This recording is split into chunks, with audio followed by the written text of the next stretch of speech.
The Temple. Written by H.P. Lovecraft. Narration by LooKooSkoo. Manuscript found on the coast of Yucatan.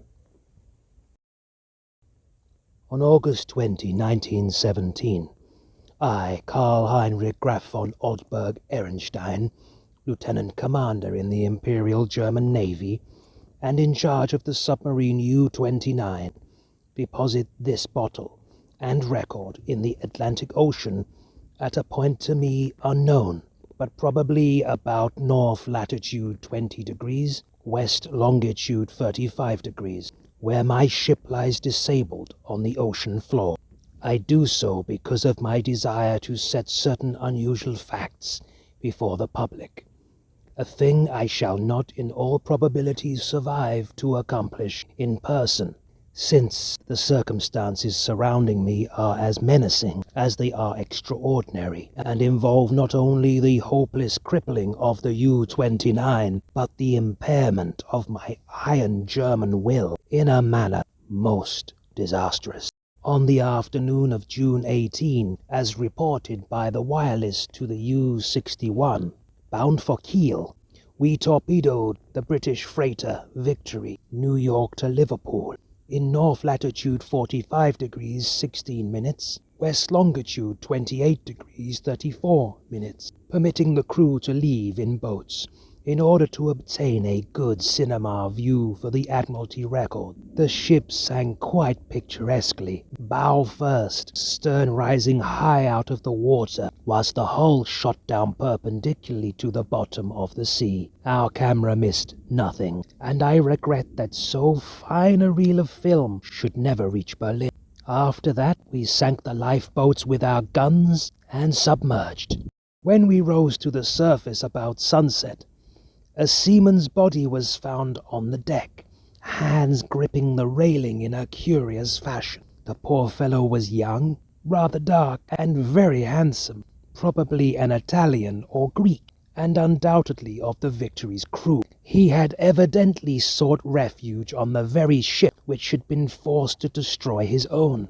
One more victim of the unjust war of aggression which the English pig-dogs are waging upon the fatherland. Our men searched him for souvenirs, and found in his coat pocket a very odd bit of ivory, carved to represent a youth's head crowned with laurel. My fellow officer, Lieutenant Klenzer, believed that the thing was of great age and artistic value, so took it from the men for himself. How it had ever come into the possession of a common sailor, neither he nor I could imagine. As the dead man was thrown overboard, there occurred two incidents which created much disturbance amongst the crew. The fellow's eyes had been closed, but in the dragging of his body to the rail, they were jarred open, and many seemed to entertain a queer delusion that they gazed steadily and mockingly at Schmidt and Zimmer, who were bent over the corpse. The boatswain, Muller, an elderly man who would have known better had he not been a superstitious Alsatian swine, became so excited by this impression that he watched the body in the water and swore that after it sank a little, it drew its limbs into a swimming position and sped away to the south under the waves. Klenzer and I did not like these displays of peasant ignorance, and severely reprimanded the men, particularly Muller. The next day, a very troublesome situation was created by the indisposition of some of the crew.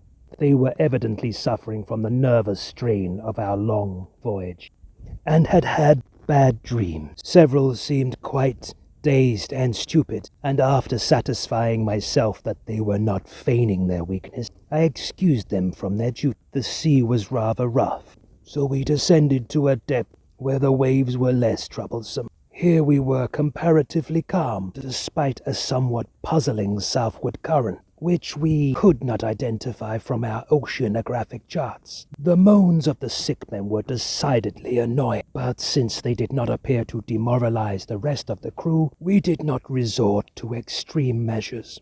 It was our plan to remain where we were and intercept the liner Dacia. mentioned in information from agents in New York. In the early evening, we rose to the surface and found the sea less heavy. The smoke of a battleship was on the northern horizon, but our distance and ability to submerge made us safe. What worried us more was the talk of Bosun Mullah, which grew wilder as the night came on. He was in a detestably childish state, and babbled of some illusion of dead bodies drifting past the undersea portholes, bodies which looked at him intensely, and which he recognized in spite of bloating as having seen dying during some of our victorious German exploits. And he said that the young man we had found and tossed overboard was their leader.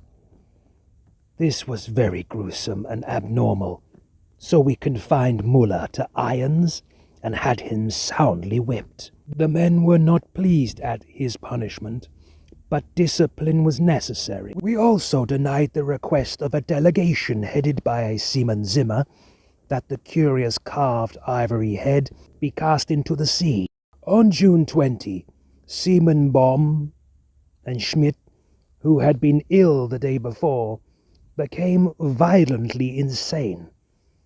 I regretted that no physician was included in our complement of officers, since German lives are precious, but the constant ravings of the two concerning a terrible curse were most subversive of discipline, so drastic steps were taken. The crew accepted the event in a sullen fashion, but it seemed to quiet Mullah, who thereafter gave us no trouble.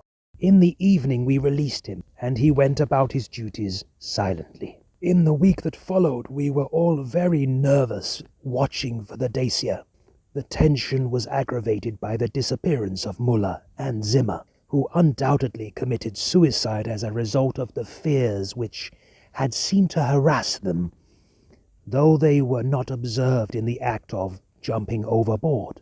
I was rather glad to be rid of Mullah, for even his silence had unfavorably affected the crew.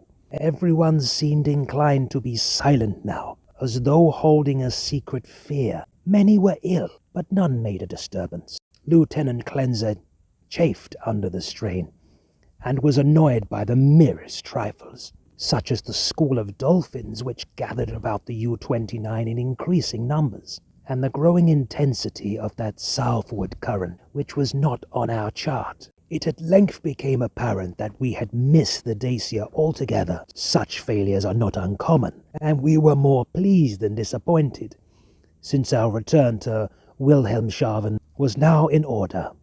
At noon, June 28, we turned northeastward, and despite some rather comical entanglements with the unusual masses of dolphins, were soon underway. The explosion in the engine room at 2 p.m. was wholly a surprise. No defect in the machinery or carelessness in the men had been noticed, yet without warning the ship was racked from end to end with a colossal shock. Lieutenant Cleanser hurried to the engine room, finding the fuel tank and most of the mechanism shattered, and engineers Raab and Schneider instantly killed. Our situation had suddenly become grave indeed, for though the chemical air regenerators were intact, and though we could use the devices for raising and submerging the ship and opening the hatches as long as compressed air and storage batteries might hold out, we were powerless to propel or guide the submarine. To seek rescue in the lifeboats would be to deliver ourselves into the hand of enemies unreasonably embittered against our German nation. And our wireless had failed ever since the Victory affair to put us in touch with a fellow U-boat of the Imperial Navy. From the hour of the accident till July 2, we drifted constantly to the south, almost without plans and encountering no vessel. Dolphins still encircled the U-29, a somewhat remarkable circumstance considering the distance we had covered. On the morning of July 2, we sighted a warship flying American colors, and the men became very restless in their desire to surrender. Finally, Lieutenant Cleanser had to shoot a seaman named Traub, who urged this un-German act. with especial violence. This quieted the crew for the time, and we submerged unseen. The next afternoon, a dense flock of seabirds appeared from the south, and the ocean began to heave ominously. Closing our hatches, we awaited developments until we realized that we must either submerge or be swamped by the mounting waves. Our air pressure and electricity were diminishing, and we wished to avoid all unnecessary use of our slender mechanical resources. But in this case there was no choice. We did not descend far, and when after several hours the sea was calmer, we decided to return to the surface. Here, however, a new trouble developed, for the ship failed to respond to our direction in spite of all that the mechanics could do. As the men grew more frightened at this undersea imprisonment, some of them began to mutter again about Lieutenant Cleanser's ivory image. But the sight of an automatic pistol calmed them. We kept the poor devils as busy as we could, tinkering at the machinery, even when we knew it was useless. Cleanser and I usually slept at different times, and it was during my sleep, about 5 a.m., July 4, that the general mutiny broke loose. The 6 remaining pigs of seamen, suspecting that we were lost, had suddenly burst into a mad fury at our refusal to surrender to the Yankee battleship 2 days before, and were in a delirium of cursing and destruction. They roared like the animals they were, and broke instruments and furniture indiscriminately, screaming about such nonsense as the curse of the ivory image, and the dark dead youth who looked at them and swam away. Lieutenant Cleanser seemed paralyzed and inefficient, as one might expect of a soft, womanish Rhinelander. I shot all 6 men, for it was necessary, and made sure that none remained alive. We expelled the bodies through the double hatches, and were alone in the U-29. Cleanser seemed very nervous and drank heavily. It was decided that we remain alive as long as possible, using the large stock of provisions and chemical supply of oxygen, none of which had suffered from the crazy antics of those swine-hound seamen. Our compasses, depth gauges, and other delicate instruments were ruined, so that henceforth our only reckoning would be guesswork, based on our watches, the calendar, and our apparent drift, as judged by any object we might spy through the portholes or from the conning tower. Fortunately, we had storage batteries still capable of long use, both for the interior lighting and for the searchlight. We often cast a beam around the ship, but saw only dolphins swimming parallel to our own drifting course. I was scientifically interested in those dolphins, for though the ordinary Delphinus delphis is a cetacean mammal, unable to subsist without air, I watched one of the swimmers closely for 2 hours, and did not see him alter his submerged condition. With the passage of time, Cleanser and I decided that we were still drifting south, meanwhile sinking deeper and deeper. We noted the marine fauna and flora, and read much on the subject in the books I had carried with me for spare moments. I could not help observing, however, the inferior scientific knowledge of my companion. His mind was not Prussian, but given to imaginings and speculations which have no value. The fact of our coming death affected him curiously, and he would frequently pray in remorse over the men, women, and children he had sent to the bottom, forgetting that all things are noble which serve the German state. After a time, he became noticeably unbalanced, gazing for hours at his ivory image and weaving fanciful stories of the lost and forgotten things under the sea. Sometimes, as a psychological experiment, I would lead him on in these wanderings and listen to his endless poetical quotations and tales of sunken ships. I was very sorry for him, for I disliked to see a German suffer, but he was not a good man to die with. For myself, I was proud, knowing how the fatherland would revere my memory and how my sons would be taught to be men like me. On August 9, we espied the ocean floor and sent a powerful beam from the searchlight over it. It was a vast undulating plain, mostly covered with seaweed and strewn with shells of small mollusks. Here and there were slimy objects of puzzling contour, draped with weeds and encrusted with barnacles, which Cleanser declared must be ancient ships lying in their graves. He was puzzled by one thing, a peak of solid matter, protruding from the ocean bed nearly 4 feet at its apex, about 2 feet thick, with flat sides and smooth upper surfaces which met at a very obtuse angle. I called the peak a bit of outcropping rock, but Cleanser thought he saw carvings on it. After a while he began to shudder and turn away from the scene as if frightened, yet could give no explanations save that he was overcome with the vastness, darkness, remoteness, antiquity, and the mystery of the oceanic abysses. His mind was tired, but I am always a German, and was quick to notice 2 things: that the U-29 was standing at the deep-sea pressure splendidly, and the peculiar dolphins were still about us, even at a depth where the existence of high organisms is considered impossible by most naturalists. That I had previously overestimated our depth, I was sure, but nonetheless, we must still be deep enough to make these phenomena remarkable. Our southward speed, as gauged by the ocean floor, was about as I had estimated from the organisms passed at higher levels.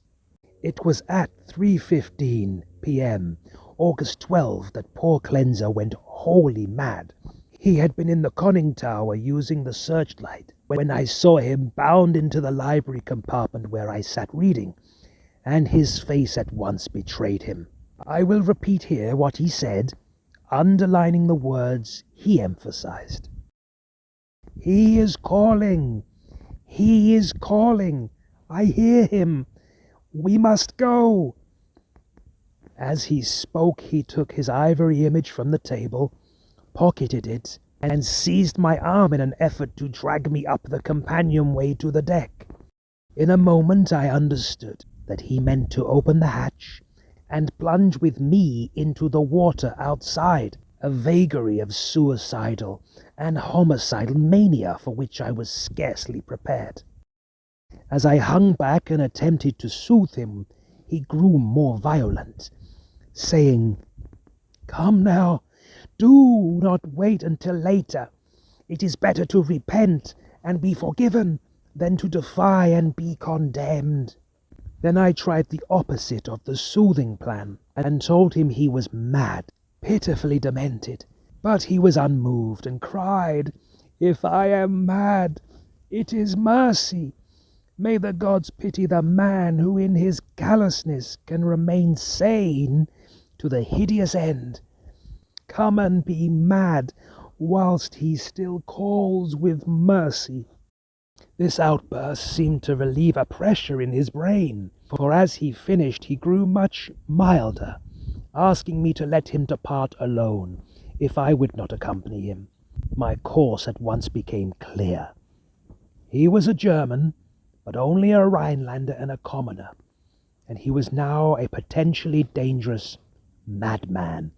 By complying with his suicidal request, I could immediately free myself from one who was no longer a companion, but a menace. I asked him to give me the ivory image before he went, but this request brought from him such uncanny laughter that I did not repeat it. Then I asked him if he wished to leave any keepsake or lock of hair for his family in Germany, in case I should be rescued. But again, he gave me that strange laugh. So, as he climbed the ladder, I went to the levers, and allowing proper time intervals, operated the machinery which sent him to his death. After I saw that he was no longer in the boat, I threw the searchlight around the water in an effort to obtain a last glimpse of him, since I wished to ascertain whether the water pressure would flatten him as it theoretically should, or whether the body would be unaffected like those extraordinary dolphins. I did not, however, succeed in finding my late companion, for the dolphins were massed thickly and obscuringly about the conning tower. That evening I regretted that I had not taken the ivory image surreptitiously from poor Cleanser's pocket as he left, for the memory of it fascinated me. I could not forget the youthful, beautiful head with its leafy crown, though I am not by nature an artist.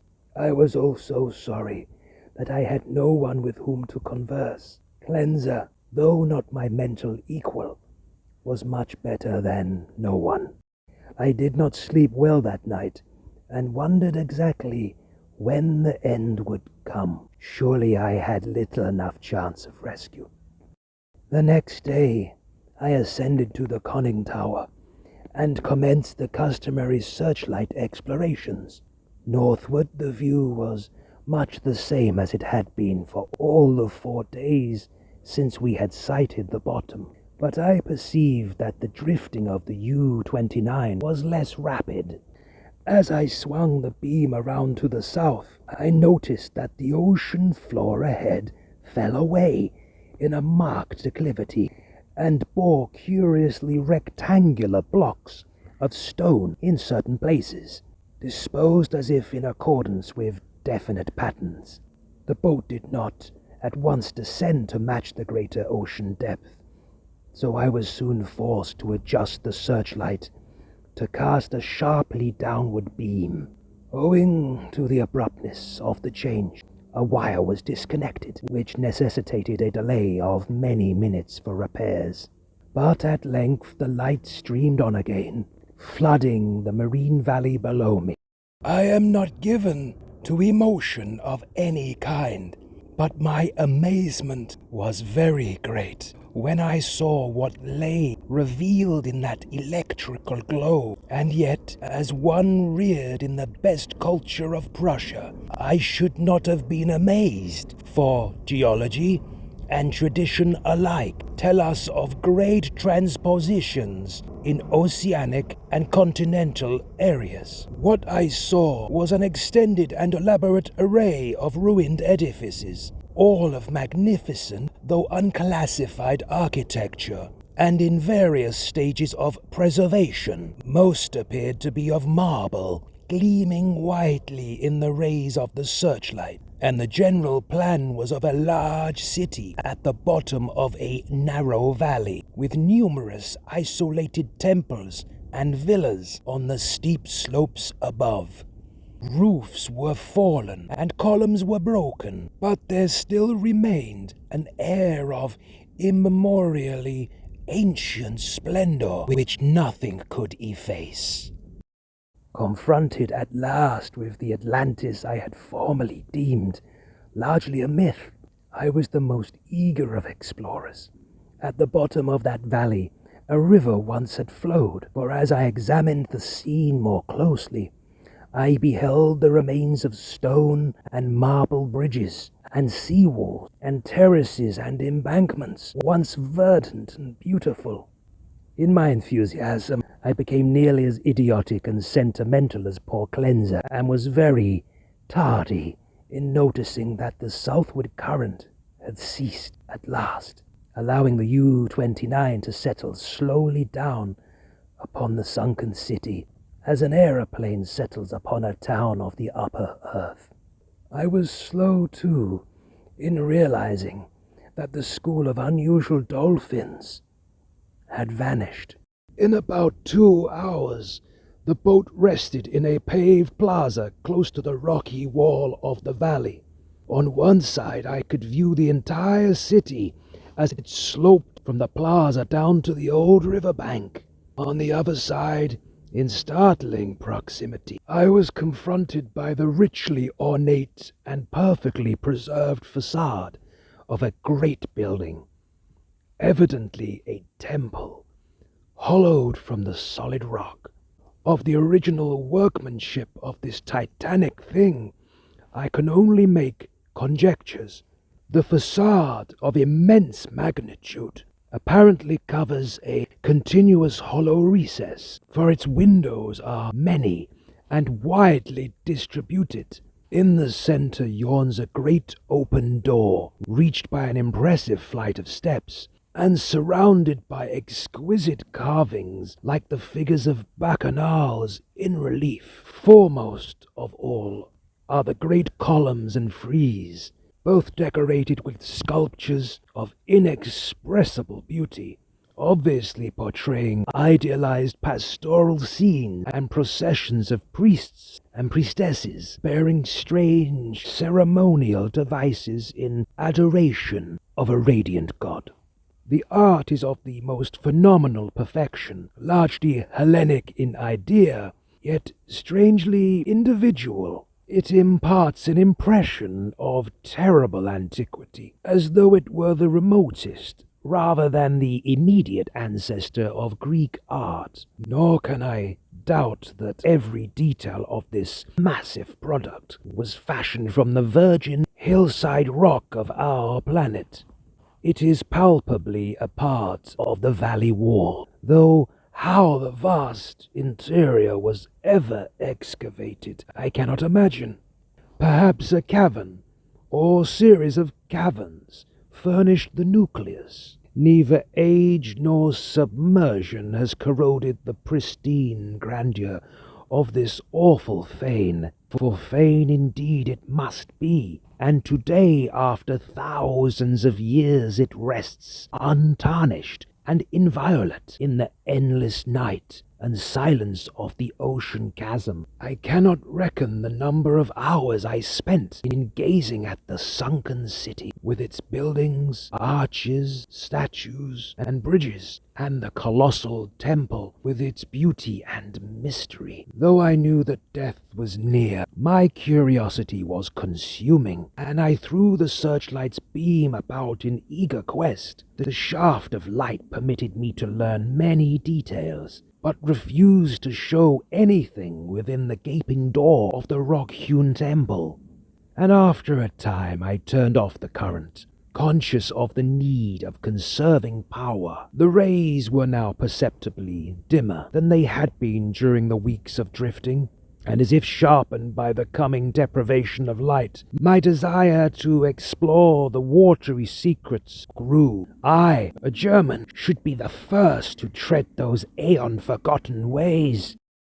I produced and examined a deep-sea diving suit of joined metal, and experimented with the portable light and air regenerator. Though I should have trouble in managing the double hatches alone, I believed I could overcome all obstacles with my scientific skill and actually walk about the dead city in person. On August 16, I effected an exit from the U-29 and laboriously made my way through the ruined and mud-choked streets to the ancient river. I found no skeletons or other human remains, but gleaned a wealth of archaeological lore from the sculptures and coins. Of this I cannot now speak, save to utter my awe at a culture in the full noon of glory, when cave dwellers roamed Europe and the Nile flowed unwatched to the sea. Others, guided by this manuscript, if it shall ever be found, must unfold the mysteries at which I can only hint. I returned to the boat as my electric batteries grew feeble, resolved to explore the rock temple on the following day. On the 17th, as my impulse to search out the mystery of the temple waxed still more insistent, a great disappointment befell me, for I found that the materials needed to replenish the portable light had perished in the mutiny of those pigs in July. My rage was unbounded, yet my German sense forbade me to venture unprepared into an utterly black interior, which might prove the lair of some indescribable marine monster, or a labyrinth of passages from whose windings I could never extricate myself. All I could do was to turn on the waning searchlight of the U-29, and with its aid walk up the temple steps and study the exterior carvings. The shaft of light entered the door at an upward angle, and I peered in to see if I could glimpse anything, but all in vain. Not even the roof was visible, and though I took a step or two inside after testing the floor with a staff, I dared not go further. Moreover, for the first time in my life, I experienced the emotion of dread. I began to realize how some of poor Cleanser's moods had arisen, for as the temple drew me more and more, I feared its aqueous abysses with a blind and mounting terror. Returning to the submarine, I turned off the lights and sat thinking in the dark. Electricity must now be saved for emergencies. Saturday, the 18th, I spent in total darkness, tormented by thoughts and memories that threatened to overcome my German will. Cleanser had gone mad and perished before reaching this sinister remnant of a past unwholesomely remote, and had advised me to go with him. Was, indeed, fate preserving my reason only to draw me irresistibly to an end more horrible and unthinkable than any man has dreamed of? Clearly, my nerves were sorely taxed, and I must cast off these impressions of a weaker man. I could not sleep Saturday night, and turned on the lights regardless of the future. It was annoying that the electricity should not last out the air and provisions. I revived my thoughts of euthanasia, and examined my automatic pistol. Toward morning I must have dropped asleep with the lights on, for I awoke in darkness yesterday afternoon to find the batteries dead. I struck several matches in succession, and desperately regretted the improvidence which had caused us long ago to use up the few candles we carried. After the fading of the last match I dared to waste, I sat very quietly without a light.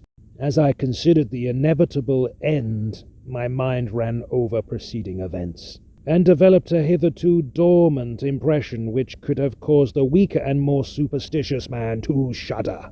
The head of the radiant god in the sculptures on the rock temple is the same as that carven bit of ivory which the dead sailor brought from the sea, and which poor Cleanser carried back into the sea. I was a little dazed by this coincidence, but did not become terrified. It is only the inferior thinker who hastens to explain the singular and the complex by the primitive shortcut of supernaturalism. The coincidence was strange, but I was too sound a reasoner to connect circumstances which admit of no logical connection, or to associate in any uncanny fashion the disastrous events which had led from the Victory affair to my present plight. Feeling the need of more rest, I took a sedative and secured some more sleep. My nervous condition was reflected in my dreams, for I seemed to hear the cries of drowning persons, and to see the dead faces pressing against the portholes of the boat, and among the dead faces was the living, mocking face of the youth with the ivory image. I must be careful how I record my awaking today, for I am unstrung, and much hallucination is necessarily mixed with fact. Psychologically, my case is most interesting, and I regret that it cannot be observed scientifically by a competent German authority. Upon opening my eyes, my first sensation was an overmastering desire to visit the rock temple, a desire which grew every instant, yet which I automatically sought to resist through some emotion of fear which operated in the reverse direction. Next, there came to me the impression of light amidst the darkness of dead batteries, and I seemed to see a sort of phosphorescent glow in the water through the porthole which opened toward the temple. This aroused my curiosity, for I knew of no deep-sea organism capable of emitting such luminosity. But before I could investigate, there came a third impression, which, because of its irrationality, caused me to doubt the objectivity of anything my senses might record. It was an aural delusion, a sensation of rhythmic, melodic sound, as of some wild yet beautiful chant or choral hymn coming from outside through the absolutely soundproof hull of the U-29. Convinced of my psychological and nervous abnormality, I lighted some matches and poured a stiff dose of sodium bromide solution, which seemed to calm me to the extent of dispelling the illusion of sound. But the phosphorescence remained, and I had difficulty in repressing a childish impulse to go to the porthole and seek its source. It was horribly realistic, and I could soon distinguish by its aid the familiar objects around me, as well as the empty sodium bromide glass of which I had no former visual impression in its present location. The last circumstance made me ponder, and I crossed the room and touched the glass. It was indeed in the place where I had seemed to see it. Now I knew that the light was either real or part of the hallucination, so fixed and consistent that I could not hope to dispel it. So, abandoning all resistance, I ascended to the conning tower to look for the luminous agency. Might it not actually be another U-boat, offering the possibilities of rescue? It is well that the reader accept nothing which follows as objective truth, for since the events transcend natural law, they are necessarily the subjective and unreal creations of my overtaxed mind. When I attained the conning tower, I found the sea in general far less luminous than I had expected. There was no animal or vegetable phosphorescence about, and the city sloped down to the river was invisible in blackness. What I did see was not spectacular, not grotesque or terrifying, yet it removed my last vestige of trust in my consciousness. For the door and windows of the undersea temple, hewn from the rocky hill, were vividly aglow with a flickering radiance, as from a mighty altar flame far within. Later incidents are chaotic.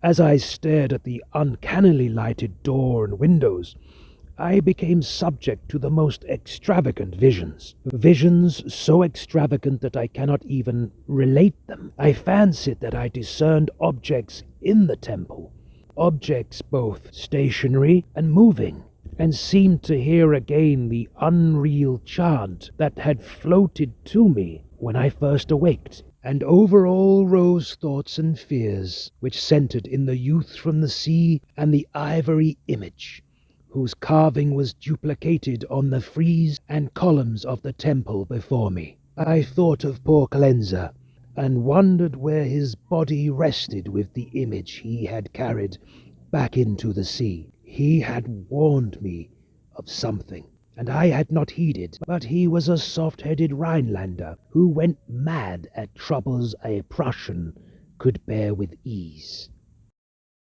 The rest is very simple.